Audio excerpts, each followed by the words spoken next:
Welcome to my YouTube channel. Ako po si Teacher Jill. Huwag kalimutang pindutin ang like, share, at subscribe. At pindutin na din ang notification bell para lagi kayong updated sa aking mga math videos. For today's lesson for grade 5, week 5, quarter 1, it's all about addition and subtraction of fractions and mixed fractions with and without regrouping. So let's start our lesson today. If the given is 2/3 plus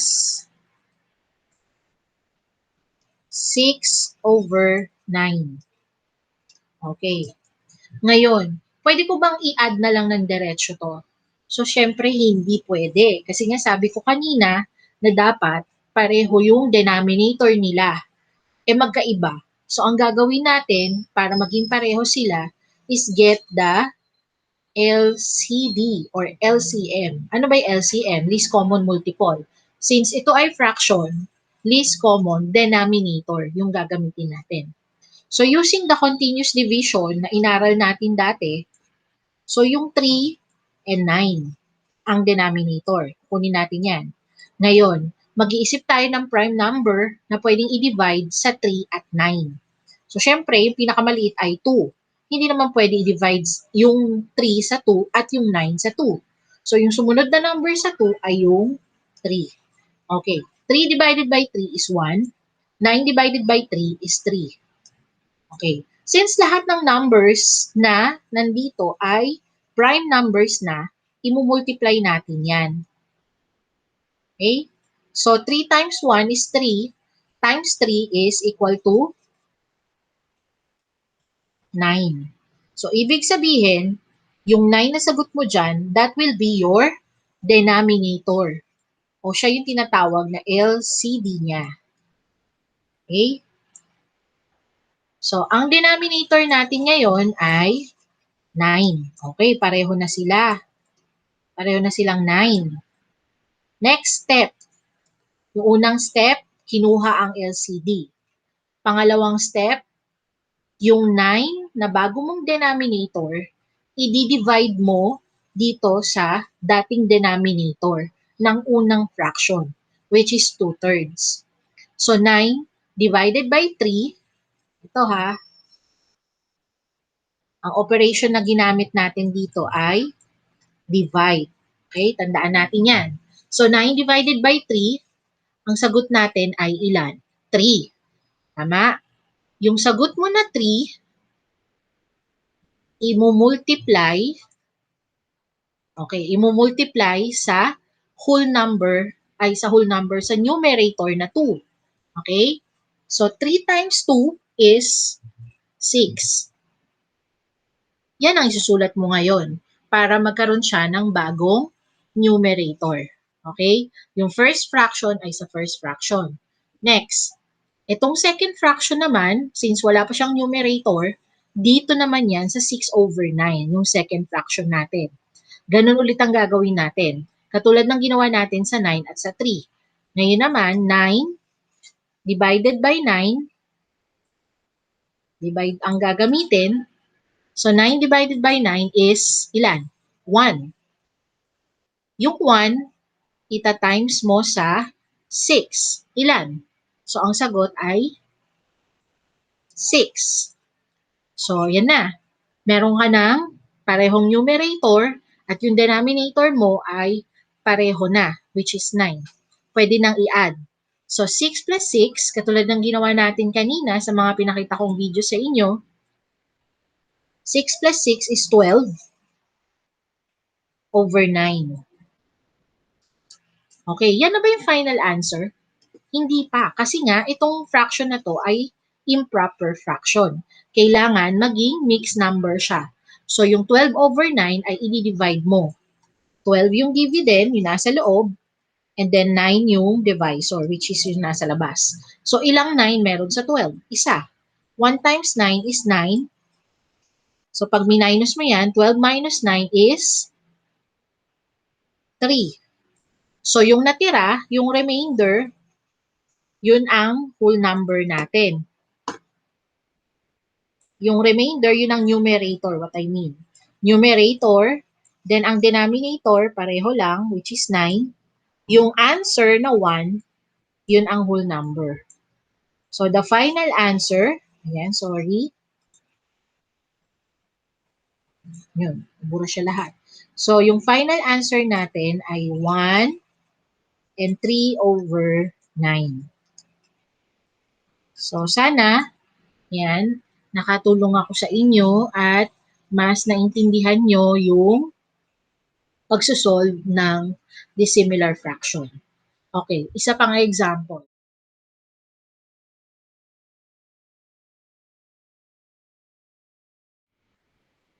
Over 10 plus 1 half plus 2/3. Paano yan? Tatlo na. Ang hirap naman. So, ang gagawin natin dito is ganun pa din. Step 1, get the LCD, which is 10, 2, and 3. So, kukunin natin LCD nila. So, we have 10, 2, and 3. So, saan pwede i-divide si 10, si 2, at si 3? So, pwede silang i-divide sa at least 2 numbers. Yung 2 numbers na yon pwede i-divide sa 2. Okay? So, pwede niya yan. Basta merong dalawang number na pwede i-divide doon. So, yung 10 i-divide natin sa 2, which will be 5. 2 divided by 2 is 1. Then, 3 divided by 2, di ba may remainder. So, ang gagawin natin, kukopiin lang natin yung number.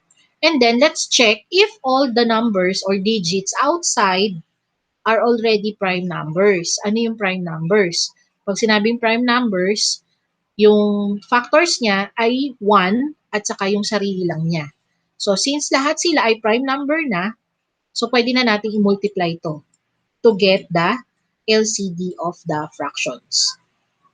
So, 2 times 5 is 10, 10 times 1 is 10, times 3 is 30. So, ibig sabihin, ang denominator nilang lahat ay 30. Okay? Inisa ko na lang. Pero pwede nyo naman din gawin 30 over 30 over 30. Pwede din naman ganon. Next step. Ito yung unang step. Next step, i-divide 30 divided by 10. Okay, sorry, nabura. So, 30 divided by 10 is 3. 3 times 7 is 21. Okay, paano ulit nakuha yung 21? So, ulit ko dito. 30 divided by 10 is equal to 3 times sa numerator na 7. Kaya, ang naging numerator ng first fraction ay 21. Okay? Ganun lang yung step. Second step, ganun ulit. Yung 30, i-divide mo sa 2. The answer is 15. Yung 15, ita-times mo sa numerator na 1. So, 15 times 1 is 15. So, that's the next answer. Okay, 15. Plus, next, yung last fraction. 30 divided by 3 is equal to 10 times 2, which is 20. Okay. So, nakuha mo na lahat, 20 to. What will be our final answer? So, 21 plus 15 plus 20. So, that is equal to 56. Okay. Paano yan? Mas mataas yung numerator ulit. So, ganun ulit. Pag mas mataas yung numerator, that is improper fraction, i-divide lang natin yan.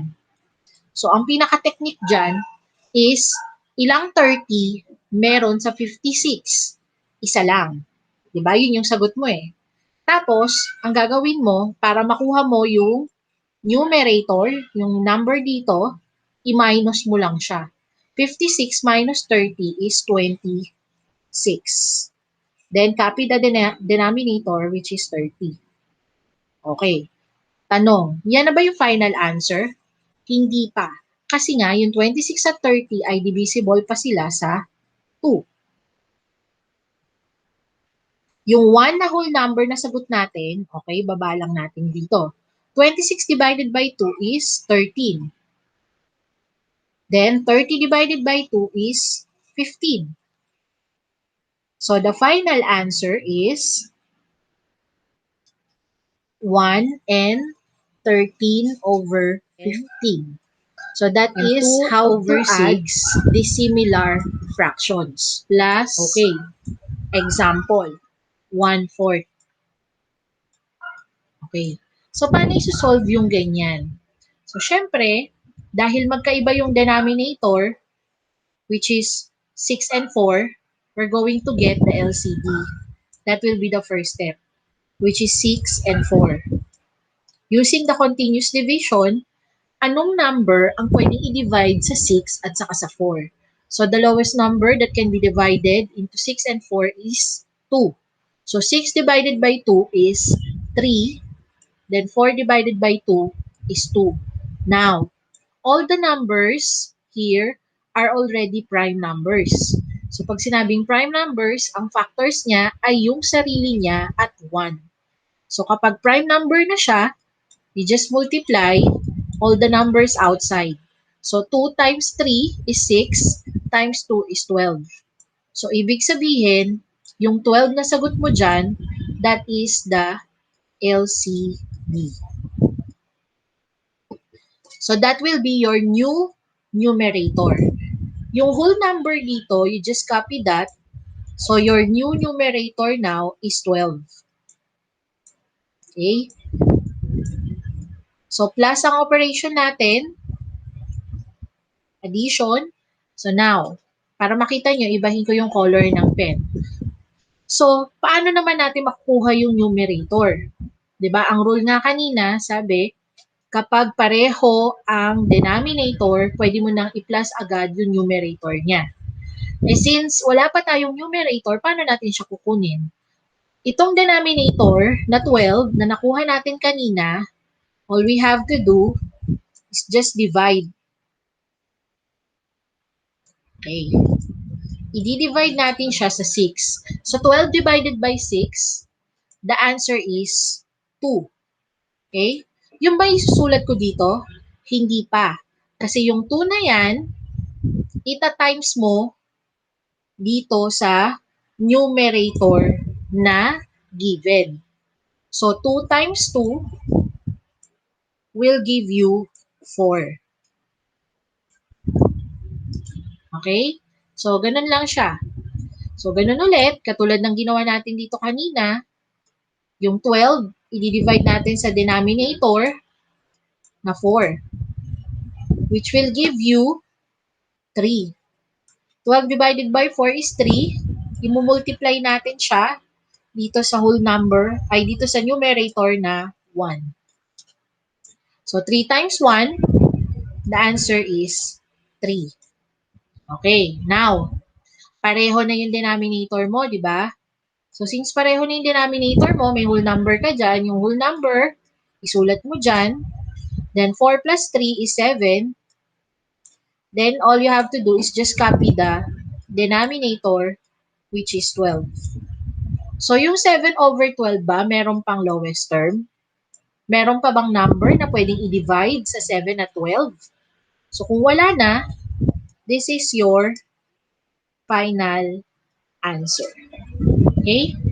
So, another example.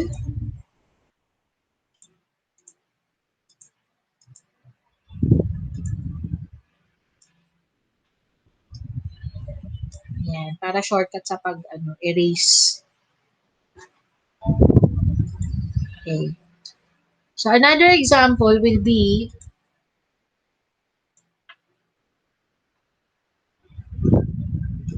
4 and 2/3 plus 1/8. Okay. Ngayon, pag kinuha natin yung LCD, which is 3 and 8, meron bang common? Ibig sabihin, meron bang number na pwedeng i-divide sa 3 at 8? So, kung wala namang number na pwedeng i-divide sa 3 at 8, ang pinaka-technique doon is you just multiply 3 and 8. Okay? Ita-times po. Ita-times lang natin. So, kapag minultiply na natin, our new denominator will be 24. Then, copy the addition sign. So, 24. Then, the whole number here, you just copy for the next step. Same process like what we did a while ago. So, yung 24, i-divide sa 3. The answer is 8.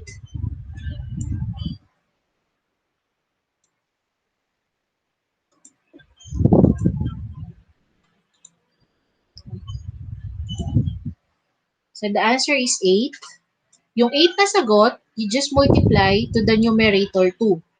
And that will give you 16. Okay? Next step, same process. 24 divided by 8. The answer is 3. Sulat mo dyan sa tabi ng numerator mo. Multiply mo siya dyan. So, 1 times 3 is 3. Then, you add. Copy the whole number, which is 4. Then, 16 plus 3 is 19 over 24. May lowest term pa ba si 19 over 24? Meron pa bang number na pwedeng i-divide sa 19 at 24? Okay, kung wala na, so that will be your final answer.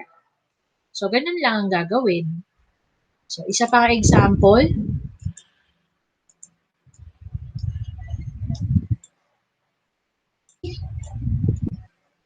And 1/3 plus 7 and 2 over 9 plus, tatlo na siya, plus 1/5. Okay. Paano kapag ganyan? Tatlo na. So, yung whole numbers dito, i-copying mo muna siya. Lagay mo dyan, 3. Dito sa kabila, 7. Okay? Then, addition yung symbol. Huwag kalimutan kasi minsan yan lagi ang nawawala. Lagyan mo na siya ng over. Okay. Anong gagawin natin dito sa mga denominator niya? So, kukunin natin ulit yung LCD ng 3, 9, and 5. So, paano ba kinukuha ang LCD? So, ganun pa din, using continuous division, 3, 9, and 5. Meron bang number na pwedeng i-divide sa 3, 9, and 5? At least 2 numbers na pwedeng i-divide sa isang number.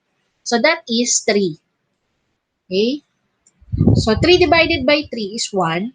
9 divided by 3 is 3. Then, yung 5 hindi pwede kasi nga meron siyang remainder. So, ang gagawin natin kapag ganun, i-copyain mo lang, pababa mo lang siya. Then, since all the numbers are already prime na, you just multiply. 3 times 1, so 3 times 3, 9. 9 times 5 is 45. So, that will give you your new denominator, which is 45. Okay? So, ganun lang gagawin natin ha. Kinuha lang natin yung LCD. Okay, next step. Yung ginawa natin ulit kanina. Yung 45, i-divide natin sa 3. I-divide. Huwag kalimutan. So, 45 divided by 3 is 15. Sulat natin dito sa gilid. Isagot na 15. Tapos, ita-times natin yan dyan sa numerator na luma, which is 1. So, 15 times 1 will give you 15. Okay? So, sulat mo na dyan. Next step, ganun pa din. 45 i-divide mo sa 9. Ilan? So, that will give you 5. Sulat mo dito sa gilid yung 5. 5 times 2 or 2 times 5 will give you 10. Next step, ganun ulit. 45, i-divide mo ulit sa 5. Ilan? So, that will give you 9. Yung 9, sulat mo dyan sa gilid. Then, multiply by 1. So, 1 times 9 is 9. Okay, ngayon, since pare-pareho na yung denominator niya o yung numbers niya sa ilalim, pwede na natin siyang i-add. So, 3 plus 7 is 10. Okay? 15 plus 10 is 25. 25 plus 9, ilan yun? 25 plus 9, 34 over 45. Okay.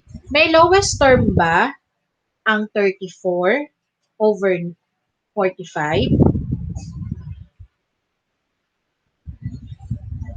Meron bang number na pwedeng i-divide sa 34 at 45? So, kung wala na, kasi itong 34 pwede sa 2. Eh, yung 45 pwede ba sa 2? So, hindi pwede. Yung 34, pwede sa 2, pwede, pero ito pwede sa 3. Hindi pwedeng ganon ha. Kailangan laging parehong numbers or equal to 1 ang pwede nating i-divide dito sa given para ma-lowest term natin siya. So, kung wala na, edi that will be your final answer. Okay? So, for your last given,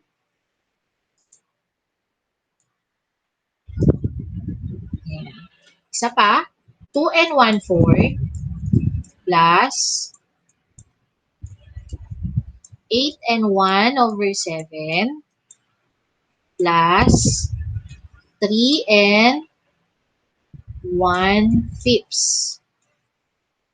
Okay. Paano pa ganyan? So, kapag ganyan, ganun pa din ang gagawin natin. Yung mga whole number, kopyain. 2, 8, and 3. Okay?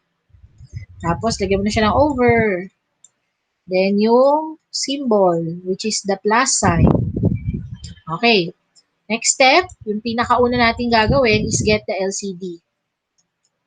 LCD ng 4, 5, at 7.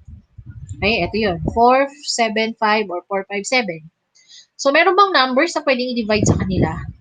So, since wala naman, ito lang, nag-iisa, yung 2, kasi ito ay composite eh. Kasi kailangan maging prime sila lahat. So, since composite itong 2, pwede siya i-divide sa 2. Sa 2. Ito hindi pwede, bring down lang. Yan. Okay? So, 4 times 5, 20. 20 times 7 is 140. Ginanyan ko pa no? Kinuha ko pa yung LCD. Pwede namang diretso na lang. So, bakit diretso na lang? Kasi wala naman silang common eh. Wala namang numbers na pwedeng i-divide sa kanilang tatlo. So, ganun din naman ang magiging result. Diba?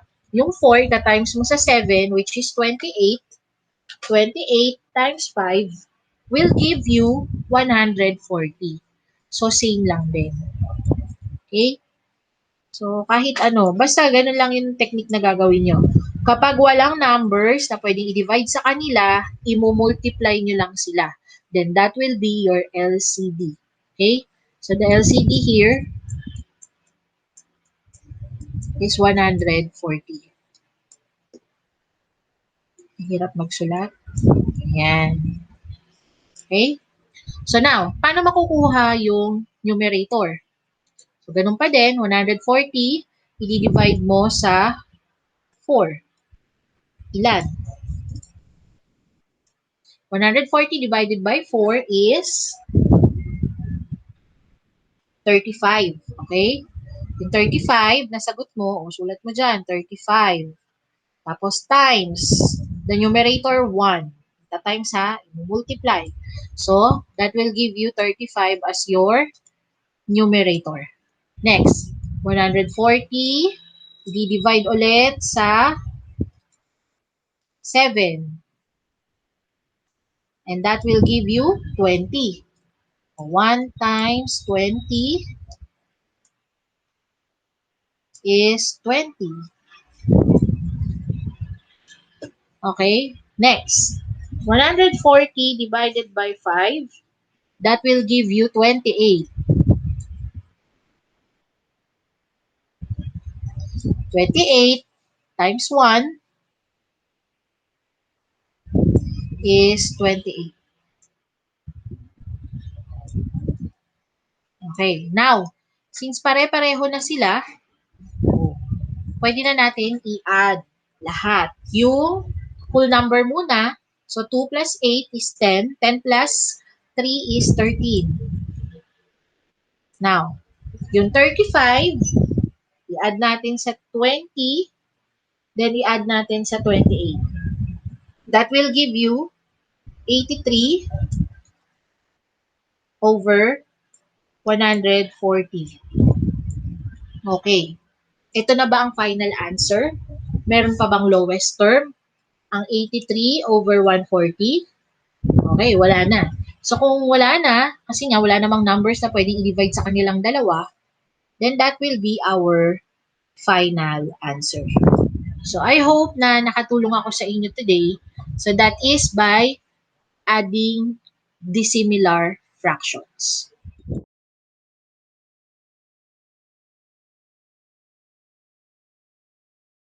7 and 1/2 plus 3 and 3/4. Okay. So, yung 7 and 3, yung iba ang ginagawa, kinokopya muna. Pwede naman. Or gusto nyo, pwede naman din i-add, diretso. Kopyain muna natin para hindi kayo malito. 7 and 3, ayan, kinapi lang. Yung 2 and 4, meron bang number na divisible sa kanilang dalawa? So, kukunin natin yung LCD nila. So, 2 and 4 can be divided by 2.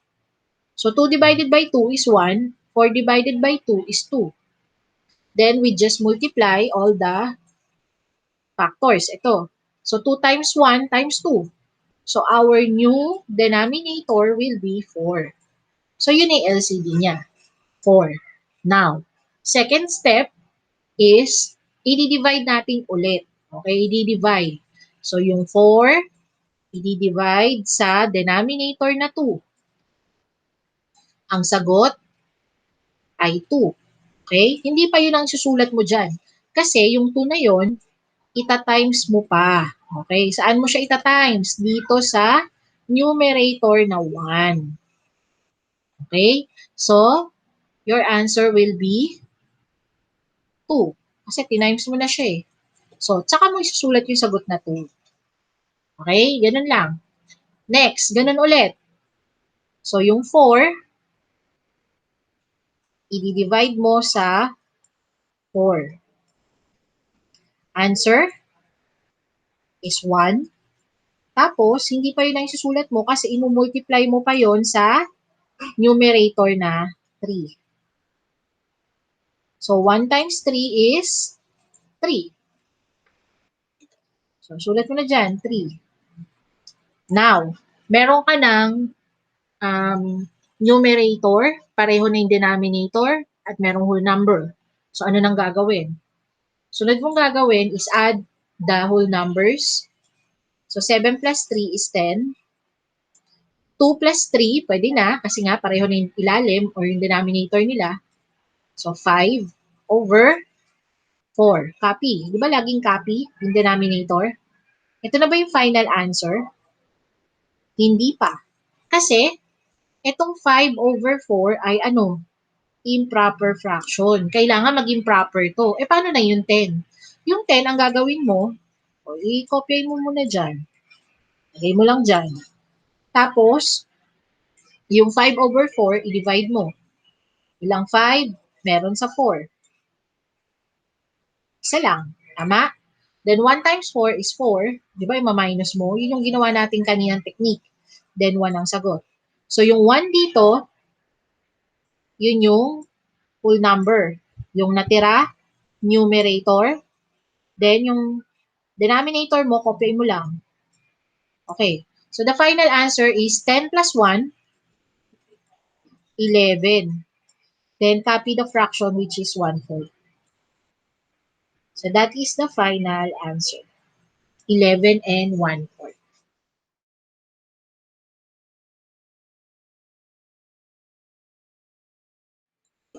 And 4/9 minus 7 and 2/9. Okay, paano naman kapag ganyan? So, same step pa din. Yung whole number, ima-minus natin sa whole number. So, 10 minus 7 is 3. Then, yung numerator, 4 minus 2 is 2 over, copy yung denominator, which is 9. Yung 2/9 ba, meron pang number na pwedeng i-divide sa kanila? So, kung wala na, that will be our sixth final answer. 3 and 2/9. Isa pa. Over 30 minus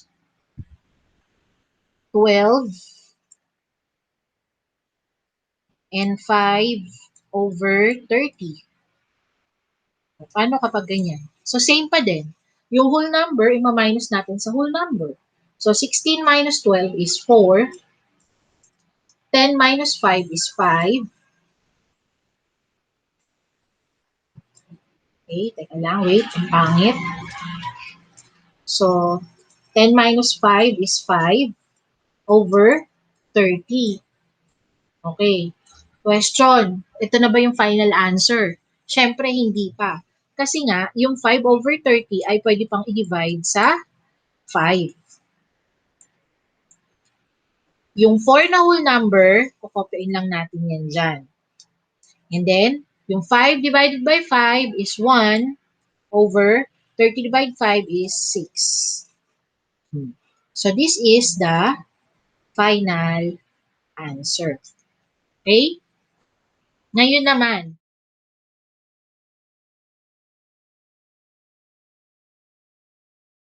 number 1, ang given example natin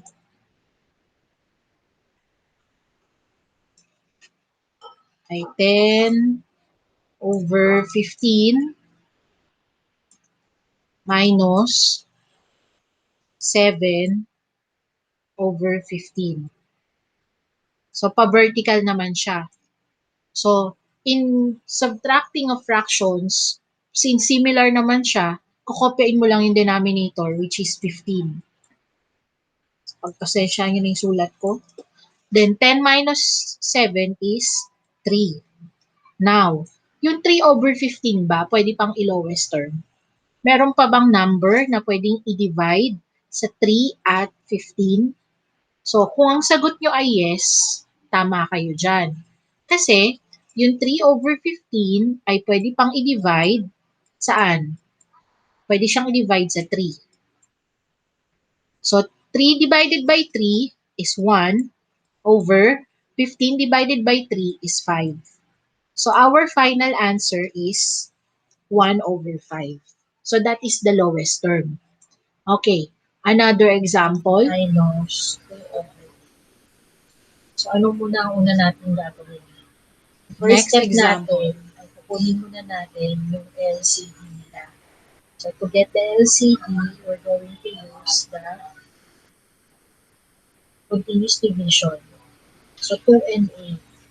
What number can be divided to 2 and 8? So, pwede silang i-divide sa 2. So, 2 divided by 2 is 1. 8 divided by 2 is 4. So, since meron pang composite number dyan, i-divide pa natin siya ulit sa 2. So, 1 divided by 2 is 1. 4 divided by 2 is 2. Then, all the numbers outside na naka-encircle na black, i-multiply lang natin yan. So, our answer will be 2 times 2 times 2. So, that is 8. So, our new denominator is 8. Now, to get our numerator,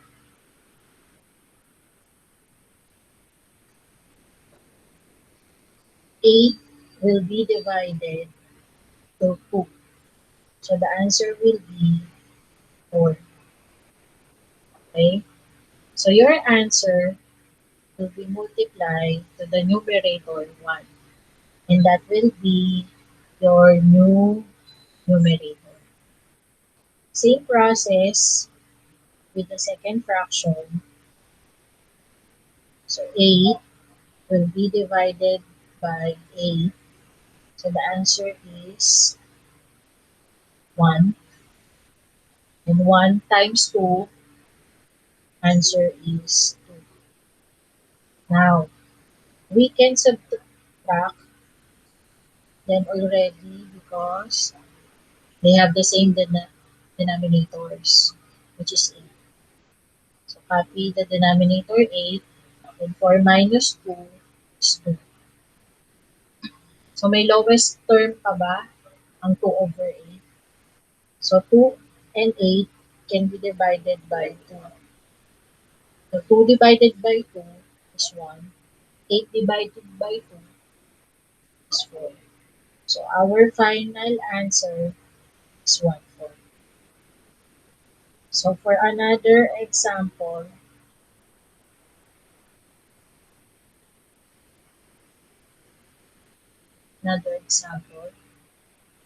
So if the given is 3/4 minus 3/5.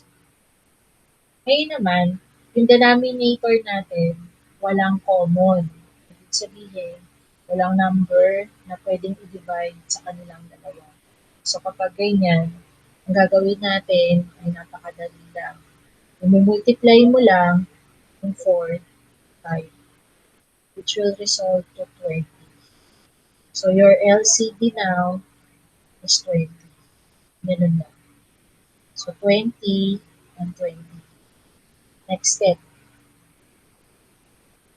yung 20, i-divide natin ulit sa 4. So the answer will be 5. Then yung 5, ita-times natin sa 3. The answer will be. Then same process, 20, divide natin sa 5. The answer will be 4. Then times natin sa numerator na 3, which will give you 12. So 15 minus 12 is 3. Then copy the denominator 20. May lowest term pa ba? Si 3 over 20. So kung wala na, that will be your final answer. Isa pa.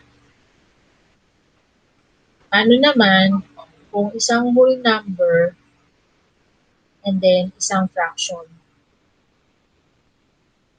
So paano gagawin natin dyan?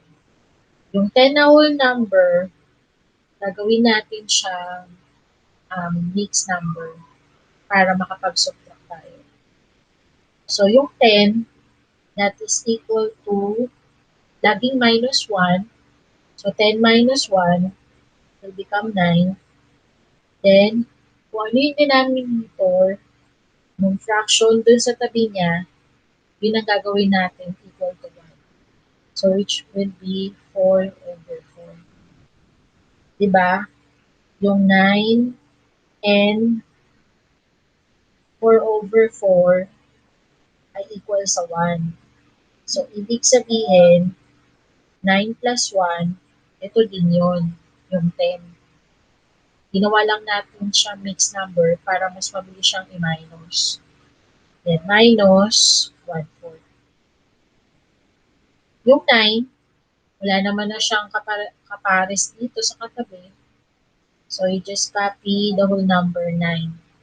Then, subtract 4 minus 1, which will give you 3. Then, copy the denominator 4. So, the answer is 9 and 3/4. Okay. Isa pang example. Kung ang given ay 100 minus 10 over 25. So, again, 100 minus 1, 99. Ano yung denominator ng katabi niyang fraction, gagawin equal sa 1. So, 25 over 25. Kasi, 25 over 25 is 1. 1 plus 99, which will give you 100. So, copying lang natin yung fraction and then subtract na. So, 99, kopya. 25 minus 10 is 15 over 25. May lowest term pa ba? Yes, meron pa. So, pwede siyang i-divide sa 5 over 5. So, yung 99, copy. 15 divide 5 is 3. 25 divide 5 is 5. So, the final answer is 99 and 3/5. Okay, isa pa. Kung ang given naman ay 42 minus 3 and 1/4. Ayan, meron na siyang whole number. So, ganun pa din yung gagawin natin. Minus 1 ulit sa 42, which will be 41. Kung ano yung denominator ng fraction doon, so gagawin mo siyang equal to 1. Then copy the fractions. 3 and 1/4. So 41 minus 3 ay 39. 4 minus 1, 3. Then copy the denominator. 4. So the answer is 39 and 3/4. Okay?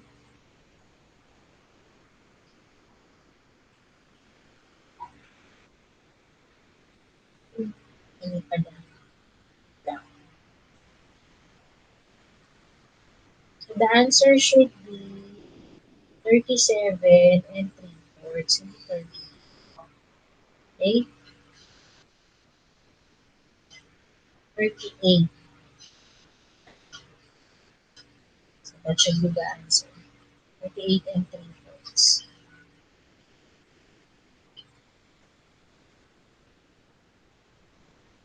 Okay. Ngayon naman, so isa pang example. Actually, meron shortcut dito. Yung sinatawag nilang butterfly method. So let's try the butterfly method. So if the given is 10 over 14 minus 2 over 7. Yung butterfly method na sinasabi nila is you're going to multiply, cross multiply. So 10 times 7, that will give you 70. Then 14 times 2 is 28. So 70, so 70 minus 28, then what will be the denominator? Denominator natin, we just multiply 14 and 7, so 28, so magiging 98. Okay? Tapos, ma-minus na natin yan. So 70 minus 28, okay? Bumaliktad pa. 70 minus 28, 42 over 98. Yung 42 over 98, may lowest term pa yan. Kasi pwede siyang i-divide sa 42 and 98. Okay? So, pwede pa siya sa 14. So, 42 divided by 14, the answer is 3. 98 divided by 14, 7. So, the final answer is 3 over 7. Okay. Isa pa. using butterfly method again. So, yung 1/2 kanina, minus 2/8. So, 1 times 8, 8. 2 times 2, 4. Okay natin yan. 8 minus 4 over 16. Times mo lang siyang ganyan. Okay, kaya siya tinawag na butterfly kasi nga mukha siyang butterfly. So, 8 minus 4 is 4 over 16 divided by 4. So, 1/4. That is the final answer. Okay.